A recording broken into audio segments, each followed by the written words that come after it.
Today we talk to Jaan Bossier. Where are you from? I'm born in Belgium, where I made my studies in Antwerp, and then a little later, after I studied, I moved to Germany, and since 15 years or so I live in Bad Schwalbach, a little village in the Taunus, the hills in Germany next to Wiesbaden, near to Frankfurt. There I spent my life. Why did you choose the clarinet? In fact, that was quite a coincidence. My father is a sculptor, so we had a lot of art at home. Musical education belonged to daily life, and I started in music school, and one day the local banda came to me and asked me what do I want to play. I said, I don't know, and they showed me some instrument that was called a clarinet, and I said, oh yes, very nice, I take that. So quite a coincidence, but later on I noticed it was the right choice, or maybe just any instrument would be fine, I don't know. I noticed that music was the right choice for me. I could express myself, I could explore and express myself, and I found out that with the clarinet I managed quite well, so coincidence, but a good one. What do you always keep in your clarinet case? Yeah, I guess you're looking for some emotional answer or so, something I carry with me, but I just don't have it. I even don't have any emotional connection to any specific instrument. It's a clarinet, I take it, I play, it's broken, I take another one, I don't really mind. I'm making I do the job. So probably because of that I also don't have anything special in my case, if you're looking for that. Anything which is dear to me, I somehow carry in me. What life-changing advice have you been given? Many people gave me good advices, and I wouldn't sit here like that without many people that structured my life. But there is one moment I was playing during my study time in the Gustav Mahler Youth Orchestra, where I have met Claudio Abbado for the first time, and I do remember a certain moment. Something was not together, or I don't know, something happened in the orchestra. He just stopped the whole rehearsal and said, "Don't look at me, listen." And this for sure has influenced all my future professional life. Also, if today it sounds obvious if you hear that, but as a young person, you try to follow the conductor nicely, you know, you're making the first steps, you're figuring out how music making functions, and this has definitely influenced all my decisions. Everything is decided by the ear. Everything you do, the sound, your collective sound, your function in the group, the timing, balance, my whole music making actually is based on that advice. Can you tell us about your work with the Mahler Chamber Orchestra and the Lucerne Festival Orchestra? Yeah, I do work with the Mahler Chamber. In fact, I'm a founding member of the Mahler Chamber Orchestra, so I'm there since 21 years. Also, in that function, then I got to play in the Lucerne Festival Orchestra, where I play the bass clarinet, and I can definitely say that this experience made me to the musician I am today. Two different orchestras, obviously. With the Mahler Chamber we do more classical repertoire, smaller orchestra, 50-60 people. Lucerne Festival Orchestra is the big repertoire, Bruckner, Mahler. I did all the Mahler symphonies with Abbado. But in the end it doesn't really matter which size the orchestra has, because the base of making music in these places is chamber music. You listen to each other, you react on each other, you give an answer, maybe another answer than yesterday. You sit on stage in the concert and you do something else than you did in the rehearsal, and everybody is reacting. There is an enormous flexibility. Everybody is fully 100% engaged.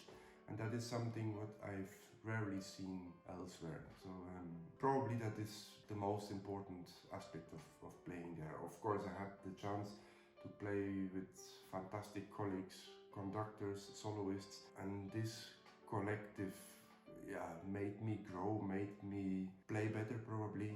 Think of this way of making music, no matter where you are, small orchestra, big orchestra, chamber music, always listen and react, play chamber music in fact. How did you end up working with Ensemble Moderne? In fact, I met some of the members of the Ensemble Moderne around in the world, for example, Luzern Academy. Of course, new music is going on there, and some members of the Ensemble Moderne were teaching, and I was there with the Lausanne Festival Orchestra, so we met or in other places, and then they got to know that I live around the corner near Frankfurt, and they knew I have some experience, or in fact a lot of experience with new music, experimental music, as a clarinetist and as a conductor. So I had the honor that they invited me, and little by little we started a very nice collaboration. And when the place came open, of course I applied, and I'm now in the ensemble since 5 years. What kind of clarinetist do you consider yourself? I do know I cannot live in any cave of style. So I do play à la chamber, I do play Lausanne Festival, so the orchestra part, but I also play, as you know, in the Ensemble Moderne, completely different kind of music, new music, experimental. I have my own quartet for which I write my own music. This is again something completely different. Maybe you can call it world music, I don't know. I develop my own style. I have another passion, teaching. So I cannot live with only one of these things. I don't know why, but I need all of it, and I try to do all of it in my life, and all this together closes my musical circle. And I can say for sure, one thing is influencing the other. So I need the complete package for my body. You cannot nail me into one style or one cave. Which concert will you never forget? There are, of course, several concerts I will remember, but again I pick one. It was the very first concert the Lausanne Festival Orchestra has played in 2003. You know, the Lausanne Festival Orchestra has a large tradition, and it stopped in, if I remember well, in 93, and Abado wanted to restart the orchestra in 2000, but then he got very ill. So the whole project got postponed, and finally the first concert we played with that orchestra was in August 2003, and he has changed the program for that, and we played the second symphony by Gustav Mahler, the Resurrection. We rehearsed a whole week for that, every day, 6 hours, just one piece. I know it's a long piece, but still 1 week is quite exceptional.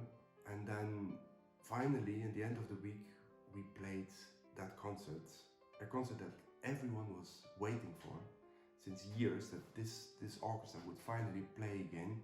We went on stage with all that energy. You know the famous opening of the second symphony. We spent everything we have in our body, a lot of energy. We had tears while playing in the end. So of course I keep that in my mind. And the day after, we restarted the next project. The second program would start with the orchestra again with Abado. And before rehearsing, he gave a little speech. He wasn't a guy of many words, just 2 sentences. But he said that the concert the day before was like a new life for him. Because after his illness, he didn't know what would happen. He didn't perform for a long time. And then he changed the program. He did Mahler Resurrections, like he survived the illness, and he said this orchestra, this what we could experience yesterday evening, is like you are giving me a new life. And obviously this was very touching for all of us. I still feel it when I talk about it. So this is for sure a concert and a moment that I carry with me forever. Can you share a funny anecdote with us? I didn't mention yet the clarinet group I'm playing in. Actually, I don't really like more than one clarinet at the same time. But we do have a group of 6 people. I play in, some old friends, and we play all the clarinets, all the saxophones, and all kind of repertoire we arrange or write ourselves. It's a very funny group. And we don't only play, it's also moderated in the concert, we talk a lot. And there was one piece we needed to play, or we wanted to play, is the Champagne Polka by Johann Strauss, the son. And we needed one guy playing the funny guy to make the sounds of the cork getting out of the bottle, of the champagne bottle, you know. Guess who wanted to be the victim? Who was the victim? That was me. So you can imitate the sound of opening a bottle by cutting a bike pump, put a cork in and let it fly, make PAF! So somewhere during the music, actually several times where it fits into the music, I make this funny sounds. And the first one, no one is expecting in the public. They think we are going to play very serious music and then I'm standing up and do this funny thing. But the thing was, I had once a concert in Sendesaal Bremen, and just before going on stage, some stage guy, well, nobody could see him, asked me, what are you going to do on stage with your bike pump? And I was already half on stage and I explained very fast, yeah, you know, I have this piece and I have to shoot that thing. Oh, he said, be very careful because there is some fire detection system just underneath the ceiling. And I think it works with infrared. So any object that interrupts those lines will create a rain concert, and a fire alarm will go off, and so. Okay, yeah, thank you. I had to go on stage, and that was the only thing which I had in mind. So I jump on stage, the music starts, I have to do my first bam, and I was hiding the cork, I put it on, and the moment I shoot, there's only one thing going through my head, not too high, the fire alarm. So I shoot quite hard, and I hit a woman on the second row, so quite close, exactly here, between the eyes. So that was not such a good start, but the show must go on, so we were keeping a smile and laughing. So we had to go on, this piece takes 3-4 minutes, and in the end of the piece, I opened a real bottle of champagne and I fill in the glasses for us. Somehow I found an extra glass and I brought it to the woman, and luckily for me, for us, she was already smiling again, but especially afterwards, I thought it was quite a funny moment. Can you tell us about your teaching method? Technique for me is always in function of the imagination of sound you want to produce in any particular situation. Whatever you're playing, classic or folk music or romantic, you need to imagine something, and the technique has to bring you to that point. Obviously, for that you need to control your instrument, so there is a big part of technique in my teaching. And not to get bored, I let my students very often invent their own exercises in function of what they need. And next to that, I think I teach everything. I'm not the guy just to stand still with only Mozart or orchestra. There is so much you can do with your clarinet. Obviously the concerti, the things everyone wants to play, the concerti, the orchestra things, but there is also new music, there is new techniques, there's improvisation, there is folk music, you can write your own things, you can improvise on it. I teach everything, and I try to organize it this way that one thing is always influencing the other. So it's again the whole package you get. How do you see the future of the music world developing? In general, the younger generation has many more ways to spend free time than, let's say, 50, 60 years ago.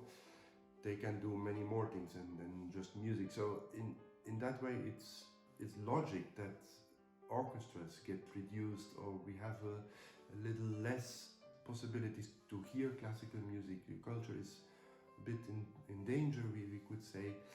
But if you really want to make music, if you really want to be a musician, then I think you have to go with your time. If you only want to play Mozart 200 years ago, music of 200 years ago or 300 years ago, Bach, you might be disappointed. Is your body fulfilled? You have enough work? Are you happy with what you create? I think you have to be very creative and look for your own musical social participation. That is, I think, what you always have to keep in the back of your mind if you want to do music. Go and live with your time and give an answer to that in the way you want it to sound. Have you learned anything personal during this pandemic? I think many themes became extra relevant again. If it is anything new, I don't know for myself. For example, we have seen a lot of ecological themes, climate themes became again very relevant, and I even made programs around that. I gave a musical answer to that. Cyber reality, for example, it's got also very present, our way of communication. Also for us as musicians, we gave a lot of live stream concerts. So this is nothing new, but it became more relevant, and I reacted on that, I worked with that. Besides that, I found out again that I'm a person who can live very well just on my own. I don't need that much social contact. I'm not dying if I don't see anybody for a long time, or I can also live without my clarinet for 2 months. I noticed this is no problem. So that just got confirmed again. Is it something new? I don't think so. Do you have any projects in the near future? Yes, I do. With my quartet, as I said, I write my own music. I do like reading, so the project I did before with my quartet was called Klezmenko. I made a combination klezmer and flamenco, and the flamenco part came actually from Federico Garcia Lorca, who was not only a writer but also a pianist. So I discovered he played a lot of folk music, Spanish folk music with La Argentinita, the singer.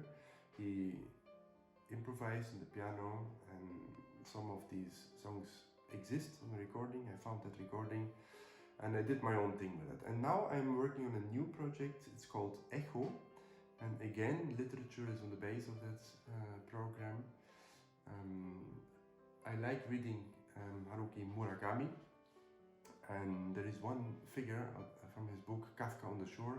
So Kafka, the protagonist, in fact, to say it very shortly, in this book Kafka is looking for himself. He's listening to his inner voice, is still developing himself as a young person, and exactly this point, listening to your inner voice, I took as a concept for my new program called Echo, and I take my inspiration there and write a lot of music for that for the moment. What do you appreciate in a performer? The biggest quality is probably that the instrument you play or the voice you use is just a medium. But you want to tell something, your emotions, a statement or just a message, and you're using this by your imagination. And the instrument you use is just a medium. So the ability to make this translation, you forget you play the clarinet in our case, you change your emotions into sounds. So you need a lot of imagination for that. That is probably what I appreciate the most. Do you have any advice for the Clarinetistas del Futuro? Follow your inner voice. Try to find out what you want other people to know about you. How do they want to hear you? And then you have to use your creativity and again translate this into your personal music.